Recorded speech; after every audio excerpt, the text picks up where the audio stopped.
come la gioia e la felicità rendono l'uomo sublime, come sussulta il cuore per l'amore. Sembra che lo si voglia riversare tutto in un altro cuore, si desidera che ogni cosa sia allegra, che ogni cosa rida. E com'è contagiosa questa gioia! Ieri nelle sue parole c'era una tale tenerezza e nel suo cuore una tale bontà, come si occupava per me, come mi adulava, come incoraggiava e inteneriva il mio cuore. Oh, come era civettuola nella sua felicità! E io prendevo tutto per moneta buona. Credevo che lei... Ma Dio mio, come potevo pensare una cosa simile? Come potevo essere tanto cieco quando già un altro aveva preso tutto e niente mi apparteneva? Quando infine la stessa tenerezza, la sua preoccupazione, il suo amore... Sì, il suo amore non era nient'altro che la gioia per il prossimo incontro con l'altro, il desiderio di imporre anche a me la sua felicità. Quando egli non venne, quando l'avevamo aspettato invano, lei si accigliò, divenne timida e paurosa. Tutte le sue parole, tutti i suoi movimenti non erano più così spontanei, colmi di quella gaia allegria. E, cosa strana, raddoppiò la sua attenzione nei miei confronti, come se istintivamente desiderasse riversare su di me i suoi desideri. La sua paura che tutte le sue aspettative non si potessero realizzare.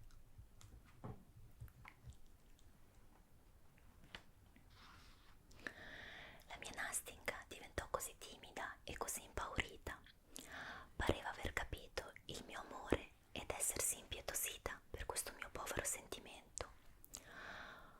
Quanto più siamo infelici, tanto più profondamente sentiamo l'infelicità degli altri. Il sentimento non si frantuma, ma si concentra.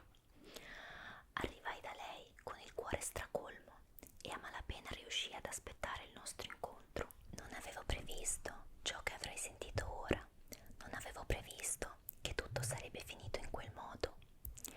Lei splendeva per la gioia, aspettava la risposta era lui stesso. Egli avrebbe dovuto venire, accorrere alla sua chiamata. Nastinga arrivò un'ora prima di me. Da principio rideva per ogni mia parola. Incominciai a parlare, ma poi tacqui.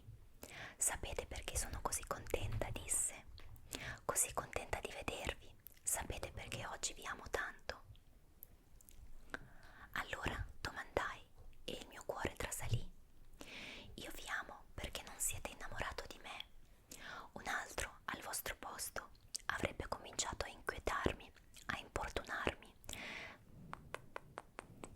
Si sarebbe lasciato andare ai sospiri, ammalandosi, e voi invece ti siete così caro. E qui lei mi strinse la mano con tale forza che per poco non gridai. Scoppiò in una risata. Dio mio, che amico siete, continuò lei dopo un attimo con un'aria tutta seria. Dio stesso vi ha mandato. Che cosa farei ora se non mi foste vicino? Come siete altruista, come sapete amarmi. Quando un giorno sarò sposata, vivremo in grande amicizia, più grande di quella dei fratelli. Vi amerò quasi come lui. In quel momento mi sentii preso da una terribile angoscia. Tuttavia, qualcosa che assomigliava a uno scoppio di risa fremette nel mio animo. Voi siete agitata, le dissi. Avete paura, credete che non verrà. Dio vi benedica, rispose. Se io fossi meno felice, forse mi metterei a piangere per la vostra sfiducia, per i vostri rimproveri. Del resto, voi mi avete fatto scaturire un'idea e mi avete fatto pensare molto. Su alcune cose mediterò più tardi, ma ora vi confido che avete detto la verità. Sì, non sono più la stessa, sono completamente presa dall'attesa e sento tutto in modo troppo superficiale. Ma basta, non parliamo più dei sentimenti. In quel momento si udirono dei passi e nel buio apparve un passante che ci veniva incontro. Trasalimmo tutti e due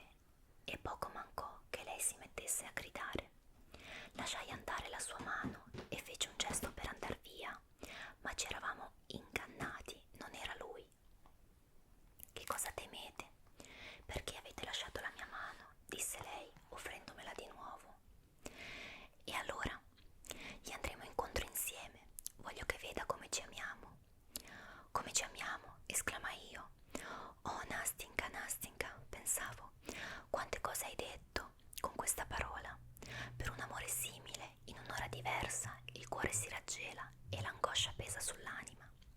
La tua mano è fredda, la mia brucia come il fuoco, come sei cieca, Nastinka.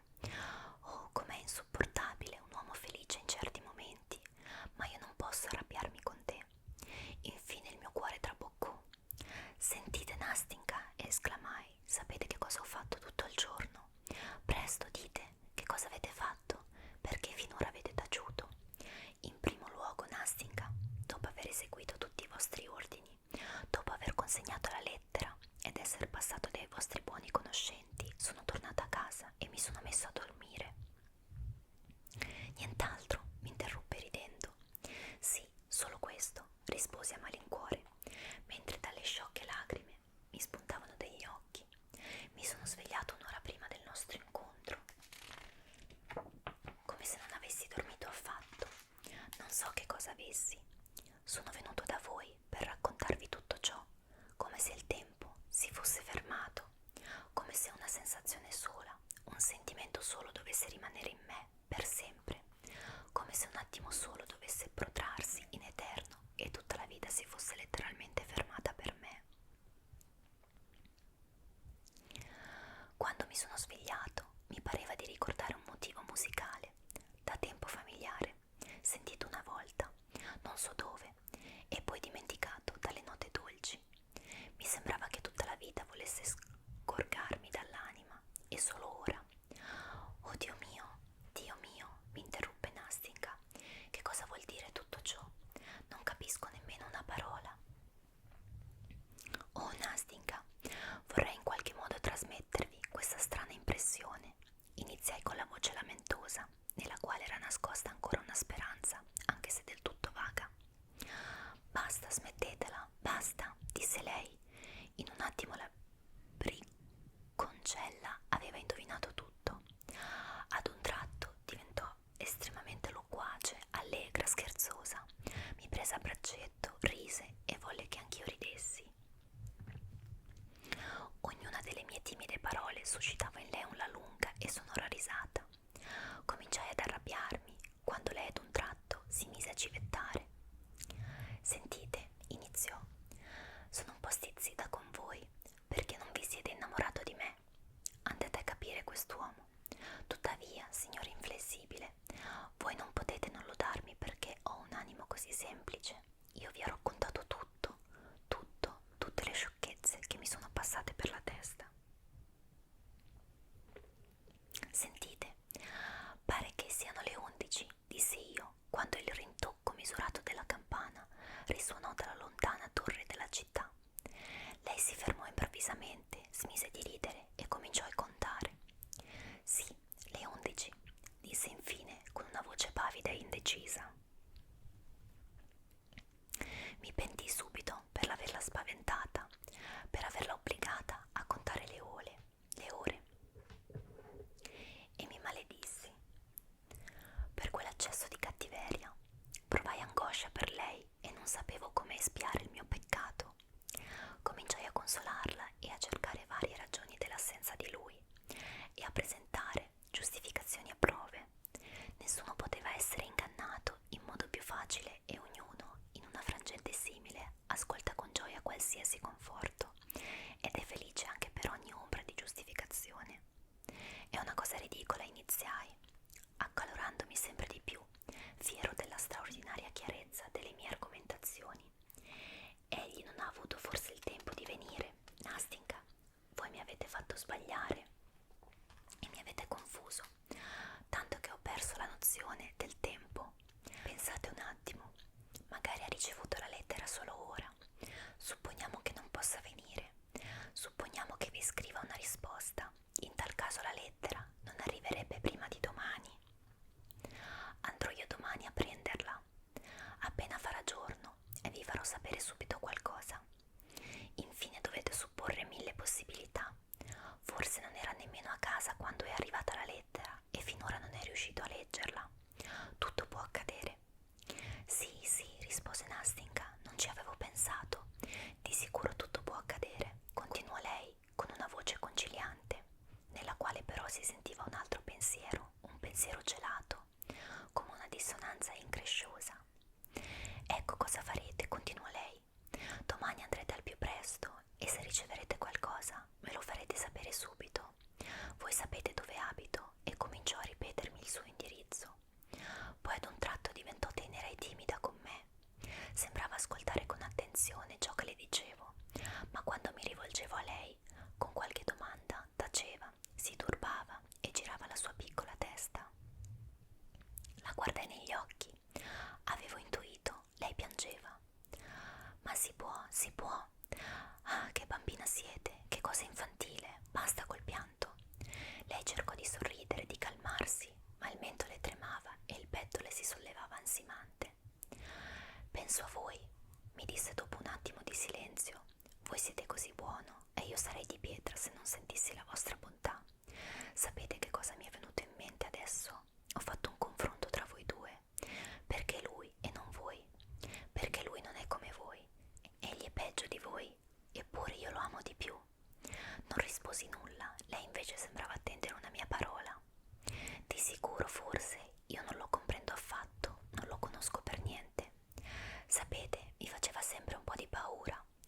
Egli era sempre così serio, come se fosse altero. Certo, lo so, sembra così solo dall'aspetto, ma nel suo cuore c'è più tenerezza che nel mio. Ricordo in che modo mi aveva guardata quando ero andata da lui con il fagottino in mano, vi ricordate? Ma forse lo stimo troppo ed è in questo la nostra diversità. No, Nastinka, no, risposi. Significa che voi l'amate più di ogni altra cosa al mondo e molto di più di voi stessa. Sì, ammettiamo che sia così, rispose ingenua Nastinka. Ma sapete che cosa mi è venuto in mente ora? Solo che adesso non parlerò più di lui, ma in generale. È già da tempo che ci penso. Perché non siamo tutti come fratelli? Perché perfino l'uomo migliore sembra sempre nascondere qualcosa dall'altro o tace? Perché non din subito con sincerità ciò che si ha nel cuore, quando si sa che la tua parola non sarà gettata al vento? E così ognuno di noi appare più severo di quanto non sia in realtà, come se temesse di offendere i propri sentimenti dichiarandoli in anticipo. Ah, Nastinka, voi dite il vero, ciò accade per molte ragioni, aggiunsi. In quel momento più che mai soffocavo i miei veri sentimenti. No, no, rispose lei con profonda partecipazione. Voi, ad esempio, non siete come gli altri. Io, a dire il vero, non so come raccontarvi ciò che sento, ma mi sembra che voi, ad esempio, almeno ora, mi sembra che sentiate qualcosa per me, aggiunse con timidezza, guardandomi di sfuggita. Dovete scusarmi se vi parlo in questo modo. Sono una ragazza semplice, ho visto poco di questo mondo e, a volte, non sono in grado di esprimermi. Aggiunse con una voce che tremava per un sentimento nascosto, cercando intanto di sorridere. Ma io volevo solo dirvi quanto vi sono grata e che anch'io provo tutto ciò. Oh, che Dio vi dia per questo la felicità. Ciò che mi diceste allora, raccontando del vostro sognatore, non è per niente vero, cioè volevo dire, non vi riguarda affatto. Voi guarirete, voi siete un uomo completamente diverso da quello che mi avete descritto. Se un giorno vi innamorerete, che Dio vi dia la felicità insieme alla donna del vostro cuore. A lei non auguro nulla, perché lei sarà felice con voi. Lo so perché anch'io sono una donna e se vi parlo così dovete credermi. Si fermò e mi strinse con forza la mano. Nemmeno io potevo parlare per l'agitazione. Passarono alcuni minuti. Sì, oggi non verrà di sicuro, disse infine, sollevando il capo. È tardi. Verrà domani, dissi io con voce più convincente e più forte. Sì, aggiunse, divenuta tutta gaia. Mi rendo conto che verrà solo domani. Arrivederci allora, a domani.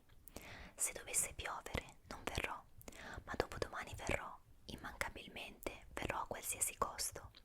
Dovete assolutamente venire, vi voglio vedere, vi racconterò tutto. Al momento di congedarsi mi porse la mano e mi disse con uno sguardo luminoso: è vero che noi ora staremo sempre insieme? Oh, Nastinka, Nastinka, se tu potessi sapere come sono solo adesso. Appena l'orgoglio rintoccò le 9, non resistetti più nella camera, mi vestii e uscii, nonostante il brutto tempo. Andai al solito posto e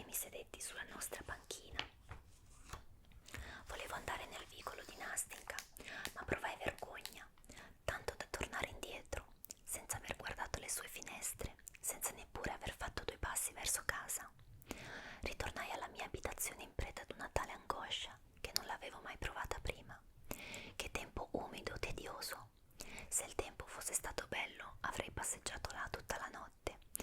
Ma a domani, domani lei mi racconterà tutto. Tuttavia oggi non è arrivata nessuna lettera, del resto è giusto che sia così, essi sono già insieme.